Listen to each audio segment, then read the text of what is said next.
এই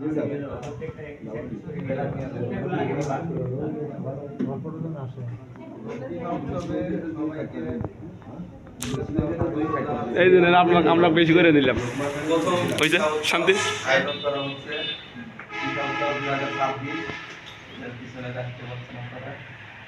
তো আশা করি আমি যতদিন থাকবো ইনশাল্লাহ আবার আগামী বছর যদি থাকি আপনাদের এলাকায় তাহলে ইনশাল্লাহ আবার হবে।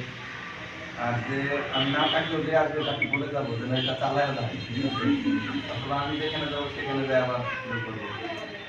এগুলো আমাদের আসলে মানে কাজের পাশাপাশি আমাদের একটা চিত্ত বিনোদন দরকার আছে, যেটা করলে আমাদের কাজ করতে করতে যে অনীহা বা এটা চলে আসে সেটা দূর হয়ে যায়, আবার রিফ্রেশমেন্ট হয় এবং কাজের প্রতি আরো মনোযোগী বা উদ্যোগী হওয়া যায়।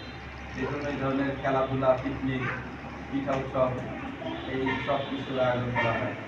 পিঠা উৎসব কিন্তু আমাদের গেট অফিসে হয়, এটা গেট অফিস ওনাদের অর্থায়নে। তো এখানে আমরা আসলে কোনো অর্থায়ন আমরা নিজেদের অর্থায়নেই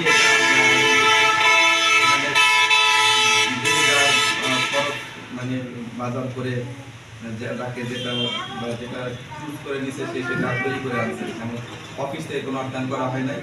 এই জন্য সবাইকে আসলে ধন্যবাদই দিতে হয়, কারণ এই পিঠা বানাতে গেলে মোটামুটি ভালোই খরচ হয়। এখন গুড়েরও যেই দাম, দুধের দাম, তাই সবাইকে আবার ধন্যবাদ জানাচ্ছি যে খরচ করে হলেও কষ্ট করে আপনারা এগুলো তৈরি করে আনছেন।